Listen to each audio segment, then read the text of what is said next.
In the midst of another ugly sweep over the weekend, the Guardians looked like they were ready to turn the page to 2026.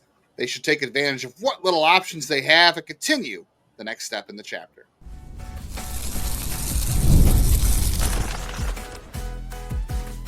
You are Locked On Guardians, your daily podcast on the Cleveland Guardians. Part of the Locked On Podcast Network, your team every day. Welcome on into another episode of Locked On Guardians. It is unfortunately a Monday morning therapy edition of Locked On Guardians, but fortunately for you, it's still our favorite half hour of the day. We hope it's yours too, because we are talking about your Cleveland Guardians for the next half hour. And we do it every day as part of the Locked On Podcast Network. Talking about the Guardians, the majors, the minors, the draft, and everything in between. And we'll certainly do that today. I'm Justin Lada, one of your co-hosts for this podcast, and have been since 2022. And before that, and continuing, I have been covering the Guardians minor league system for the last 18 years, including watching quite a few of the prospects that we're going to be talking about this week. I'm Jeff Ellis, your other co-host here, and I have been since Locked On expanded into baseball. One of the first people I reached out to. Before that, I was a longtime scout and draft writer, not a prospect and draft writer at Scout and 24/7. The Guardians are breaking my mind after this weekend. We want to thank you for checking out the podcast today and every day, wherever it is that you get podcasts. And a shout out to our community spotlight on YouTube, John Fagan, Matt Engel, Dave Van Kirk, Anthony Zulugos, and Dominic T, some of our everydayers that were in the community spotlight in the YouTube app. Yes, thank you to all of you who are making this your first listen. We love being part of your routine. We love the love, and we love talking about the Guardians, even when they frustrate us. On today's show, we will dig into the Guardians. They are not technically buried yet, but they are digging their own grave. They'll have a chance to dig themselves out. We'll get into that. We'll talk about if there's any other youth movement the Guardians can move to over the last month of the season. But we'll talk about this, not necessarily ugly series game by game this weekend to the Rangers, but we will talk about some of the developments that came this weekend, good and bad, from this sweep at the hands of the Rangers. Before we get to all of that, today's episode of Locked On Guardians, of course, brought to you by our friends at 5 Hour Energy. Enter for a chance to win a dream golf trip for two to any golf tournament in the USA. Visit number 5hewin.com for full rules and entry. No purchase necessary. Excludes the Masters tournament. Ends October 31st, 2025. The two best parts about the series this weekend against the Rangers. Saturday's loss, despite the fact that they lost 10-0, only took 2 hours and some change. Nice of them to get blown out and still get out of there very quickly without wasting too much of our time.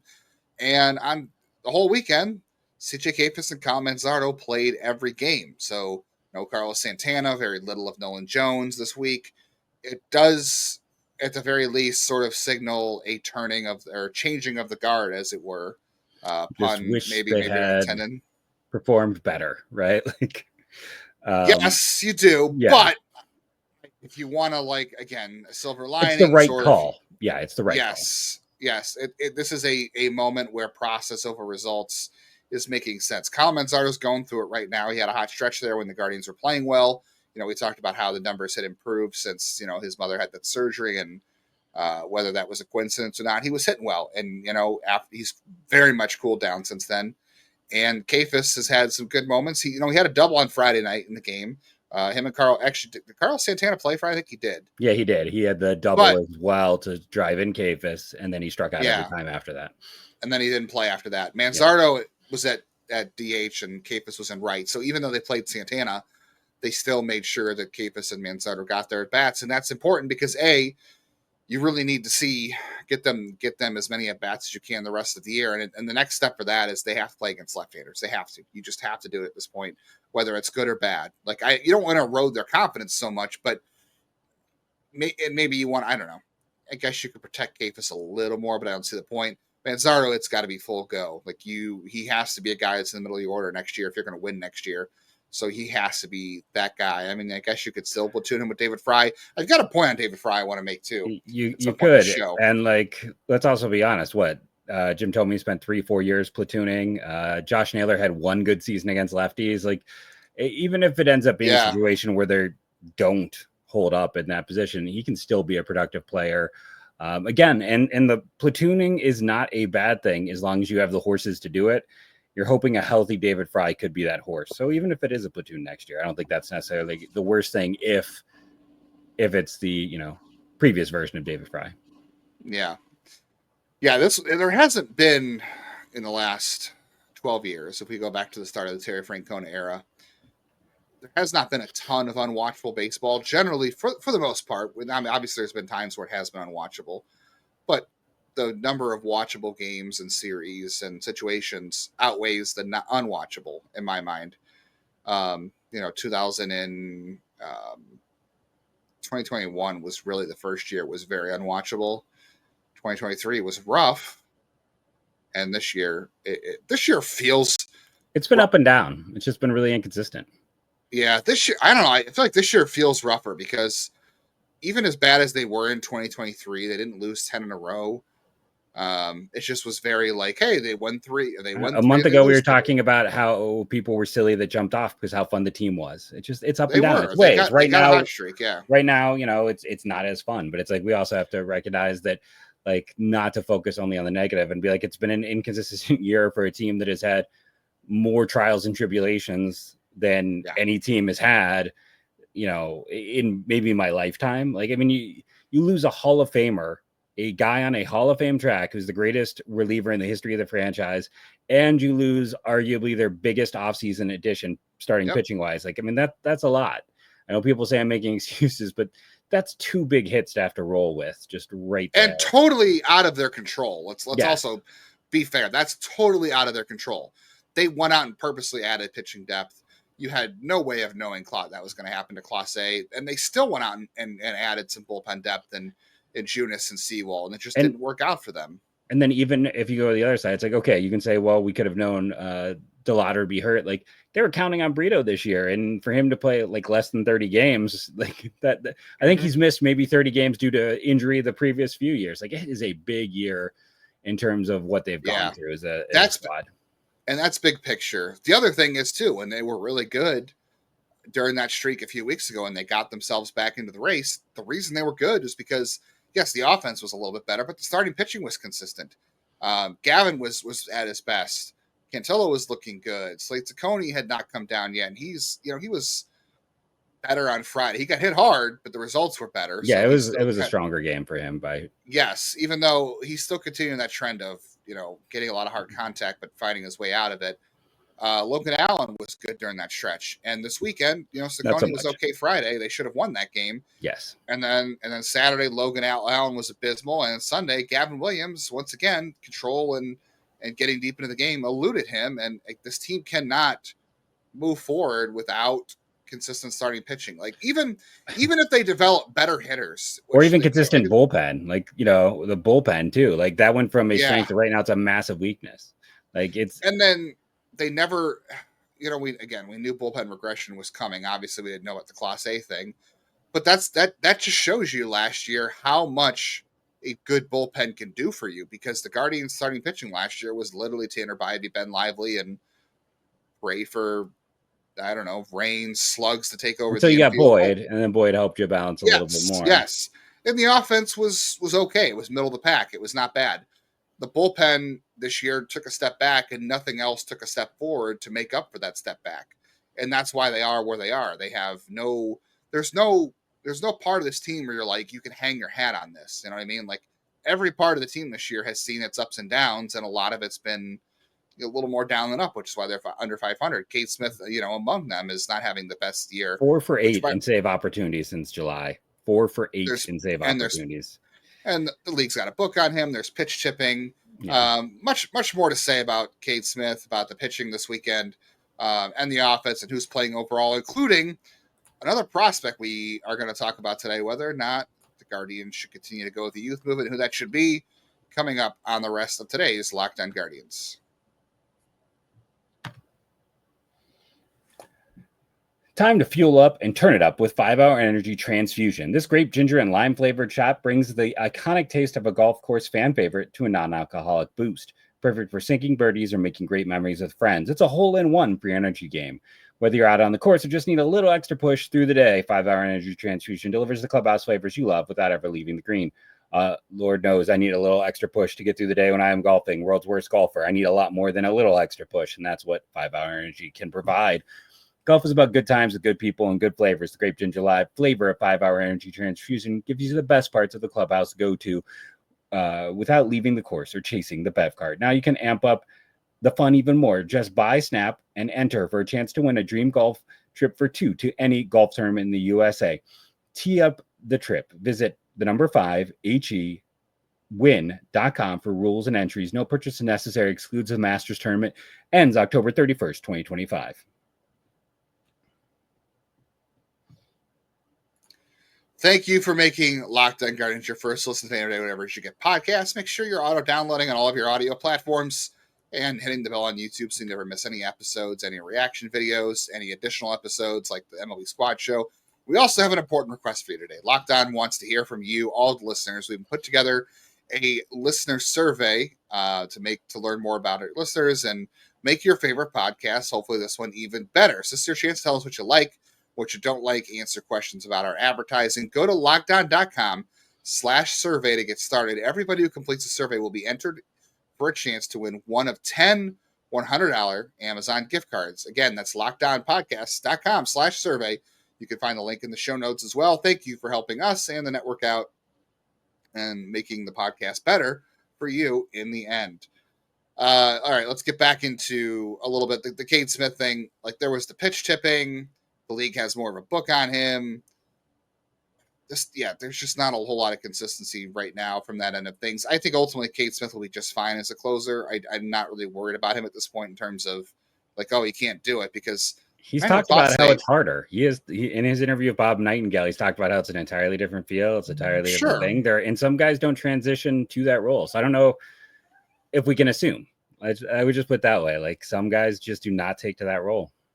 Maybe they don't, but I'm still not a big believer in, I know it's a different animal in the ninth inning for sure. There's a mental component to it, but I'm also not going to sit here and say, well, he blew 2 saves or he blew 4 saves, so he's not a closer. 4 out of 8. Emmanuel Clase led the league in blown saves in 2023. And guess what? He came back in 2024 to have But he also had 2 years between it before that where he was the best closer in baseball. I mean, Cade Smith in the closer role has been bad. There's no way around it. Like, his ERA has increased a whole run in that role. He's not Fausto Carmona. He's not, but he's also not been good. Like, I mean, I don't think you can safely say anything with him at this point, is all I'm saying. Like, I think you can say he's a good reliever. Safely anything. I'm just saying I'm not really going to sit here and say, well, he can't do it. Like, I'm not going to say that yet. Like, it's just not. No, I agree. I think it is fair to be concerned. Well, they just don't have the depth to overcome at this point anyway, because, Frank Wallman's been inconsistent. Depth wouldn't matter because he's blowing the ninth. You don't need depth then. You just got to head count on the guy in the ninth. Yeah, I don't know. Whatever.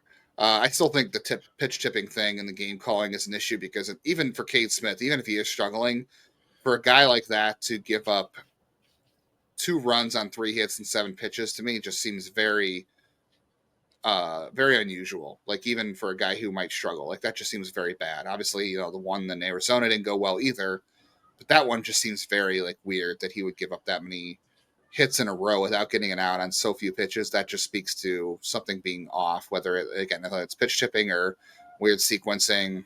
I think something was off there. But that's. I mean, he did it with Colorado as well. He's had a few of those for some reason. Those things just happen where they pop up where guys are just seeing him for whatever reason.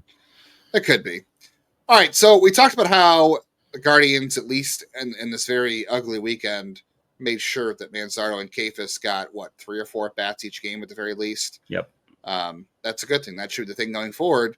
And I keep seeing these comments, Jeff, saying, well, just bring the young kids up. Just bring the young kids up at this point. And I don't disagree with that at all. But the problem with that is there's really nobody to call up, which really stinks. Because this is the time of year you'd like to do that. But Juan Brito's hurt. Trace DeLauder is hurt. You've seen what Noel and Rodriguez can do. They can't help you. Some people are saying call Petey Halpin, but he's not played well. I don't know what Petey Halpin's going to really do for you either.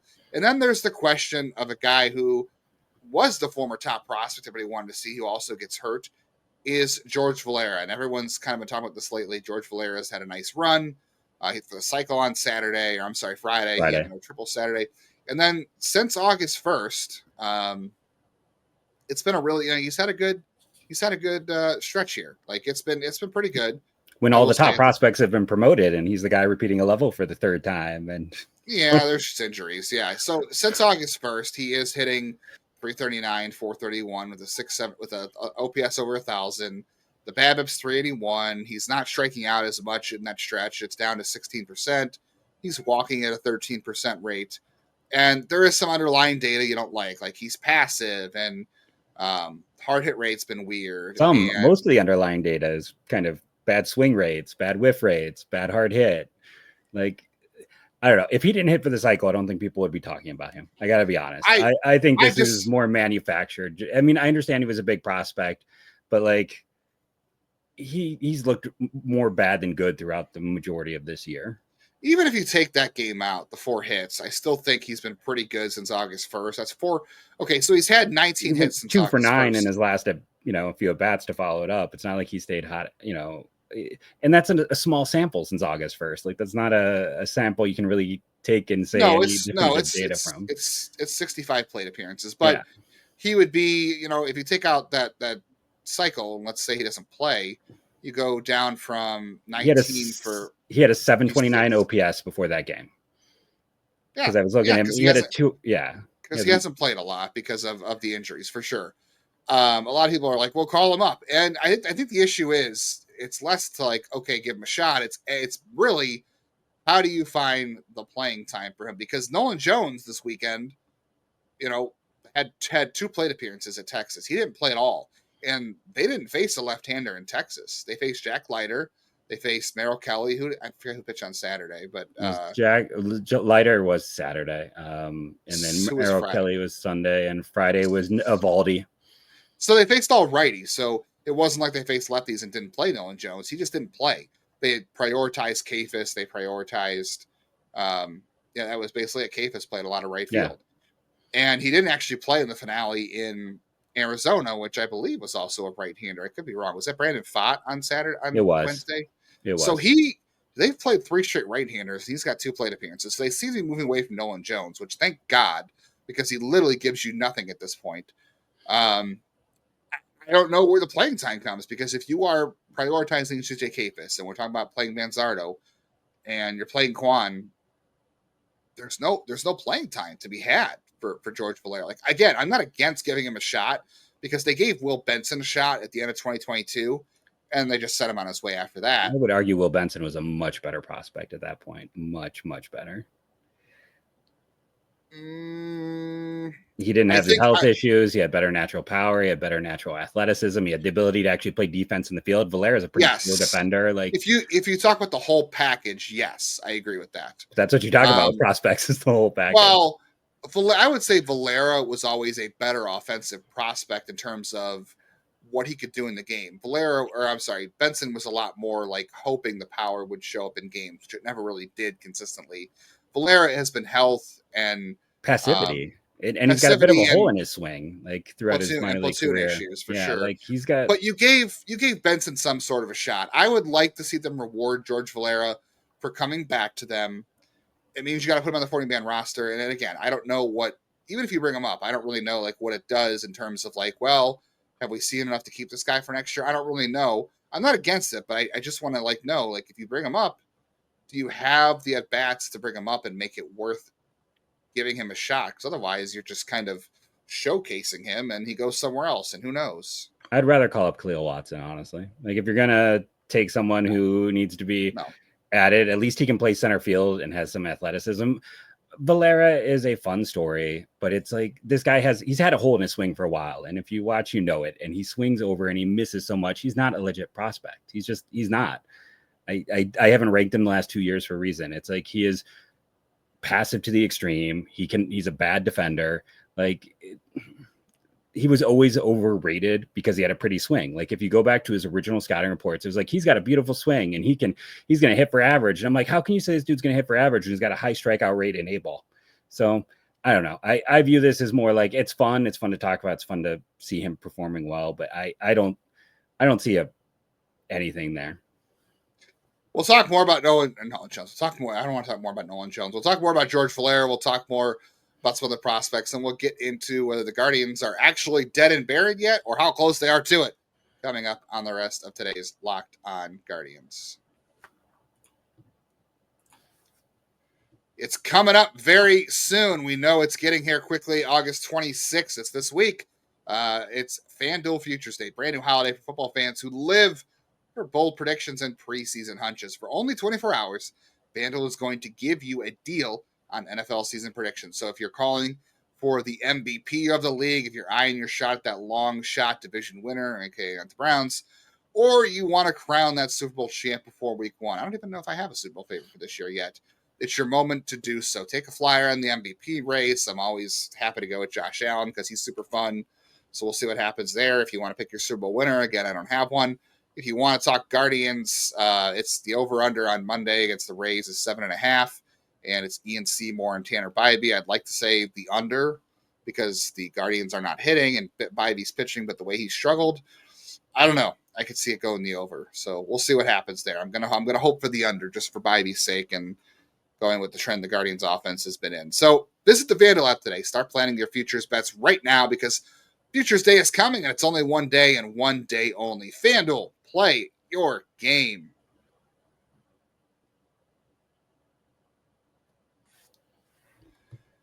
So you don't think that there's any reason to call up George Valera at this point? I disagree on Watson. Well, I got to throw one thing in there. It's funny you wanted to call him Nolan Jones because you know who he is. He is Nolan Jones. He's the overly passive guy who's going to sit there with the bat on his shoulder and watch a lot of pitches in the zone and miss in the zone. And he's got a low hard hit rate on his pitches in general. So it's like which he's Jones not going to hit. Yeah. But Jones doesn't have power. And you're looking at Valera is Jones without the athleticism right now. Yeah. That's what he is.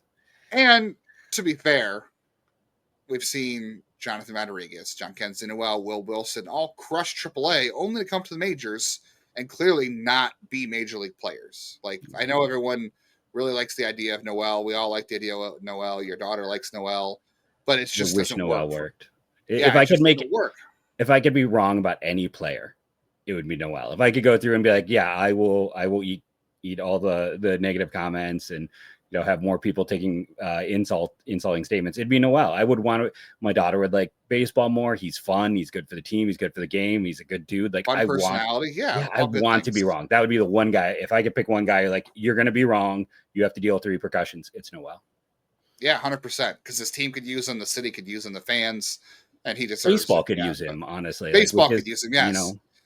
Yes, it would be a lot of fun, but it just it doesn't work, and the reason we say it doesn't work is the opposite of Valera and Jones because he chases too much. He's not like you have to find the what's the nursery rhyme? Happy medium. The three Goldilocks. You got to find Goldilocks, and fair enough. That's very hard to do. The Guardians, I wish. Well, I guess they are kind of Goldilocks in terms of their record because they're under 5. They're one game below 500. They are literally pretty much a 500 team at this point, even though they're one game under. But that just seems to be who they are. They're not officially dead and buried. Obviously, there's still a month of the season to go, and the Guardians do have games in front of them that could help them determine what their postseason fate's going to be. Now, whether or not they're doing in the postseason is an entirely different conversation, obviously, but they just finished games with Texas, and now Texas is in front of them. So they did that to themselves, right? They have the Red Sox. They have, the Mariners first. The Mariners, the Red Sox, and the Royals are all in front of them right now. And the Mariners and the Red Sox occupy 2 of the 3 wild cards. The Royals are the first team on the outside right now. So the Guardians do have games in front of them that they could win and make up ground and stay in the race. The hard part about this is, like, yes, this team did have a stretch after the All-Star break where they got themselves back into it. Are they capable of doing that again? I guess technically because they did it before. I guess I'm inclined to say yes, they are capable. The question is whether or not they will. And this recent stretch, starting with the Braves series, leads me to believe they are not capable of doing it one more time. So I don't know. Like, yes, they have the ability to control where they go from here still. But they better start doing it very quickly, and I just don't know if I believe they have what it takes to do it at this point. Yeah, I mean, they're at a 5% chance to make the postseason on Fangraphs. It's been quite the drop over these last few days.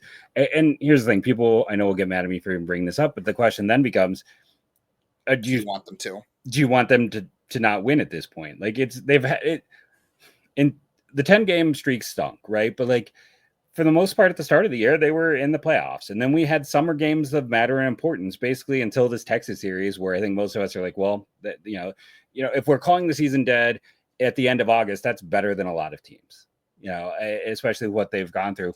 So at this point though, are you like, well, you have to point out what's going on that's weird this year at the baseball draft. And I know people would be like, you don't ever talk about losing or, it's too soon. But Colorado, Washington, and the Angels cannot pick in the top 10. So there's this weird situation where if you have like the 10th or 11th or 12th worst record in baseball, you're a top 10 pick this year. Like you're going to move up because of the teams that can't pick behind. If you go back to the year they won the lottery, technically Washington won it, but because they're a big market, they can only pick every other. So Washington won it, couldn't pick. So then Cleveland won it. Then Washington won it the next year. Now, again, Washington can't do it. So it's the situation for right now. Cleveland is 15th. 15th best record in baseball. Arizona and St. Louis are one game the other way. And then after them is Tampa, who they're facing. Tampa is currently the 9th pick in the draft. Tampa is the next team up. That's kind of at a 45 winning percentage, and Cleveland is at a 496. So if this series goes wrong against Tampa, if they get swept again, which God, I hope doesn't happen. I'm not willing to tank, as it were. But like, we are in a situation where if they get swept here, all of a sudden, guess what? They're picking the top 10 because of the teams who can't. Yeah, I'm not rooting. I don't know. I'm not rooting against them making the playoffs because making the playoffs is always. Oh no, 100%. I would rather it's going to be so hard. That's all. No, I would. If I actually thought they could make the playoffs, I am 100% rooting for that. No, I know that too. I'm saying, well, the other side of it is too. What would they actually do if they got the last wild card spot? No, I guess like, the one year they had no business making the World Series is the year they made the World Series. The True. Postseason is weird. When the Nationals won, they shouldn't have won it. Like, but they belonged in the postseason in 2016. They just unfortunately lost a lot of guys on the way. Yeah, no, that's the thing. Yeah. But what they had when they got there was a team that didn't look like it had the legs to go. No, and I would be okay with whatever happens for the next 5 whatever weeks is left of the season if you could say, okay, win or lose, we're going to bring up Juan Brito, we're going to bring up Chase DeLauder, we're going to bring up whoever, prospects. I would rather spend the month of September, and of course this has to do with old rules too, because they can no longer call up at whoever they want, which I really wish Major League Baseball would reconsider how this works. Agreed. But I'm not saying full 40 again. My thing has been do the hockey rule where you have a 30-man roster and 28 are active each night or something or whatever. It'd just be hard because of they're going to want guys to have reps, like, right? Like, so then you end up with the taxi squad being like not interesting players. Yeah, but you could essentially like inactivate like last night's starting pitcher or something because he's not going to pitch. Whatever. That's beside the point here. I would feel better about it because I'd say, you know what? If they go on to lose, then great. They improve their draft status. We can continue to reek for Rock Chalowski.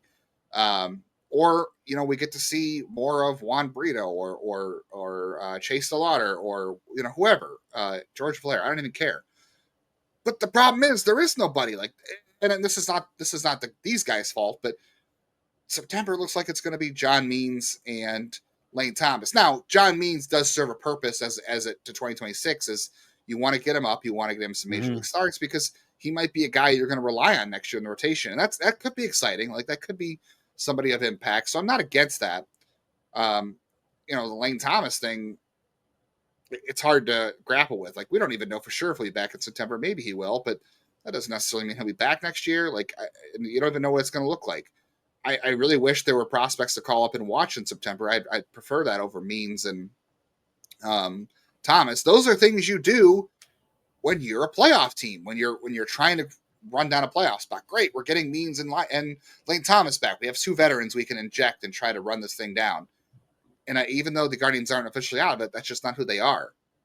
And I would rather see some prospects on the way to maybe or maybe not improving your draft status. So it stinks both ways. You're probably going to lose and not make the playoffs. And you also, unfortunately, have lost out on a lot of playing time you could have gotten from younger players because of injuries. So it's just, it's a bummer. I think when it comes to those guys, like I'm excited to see Means, like because Means can be an important part of the team going forward, right? Yeah.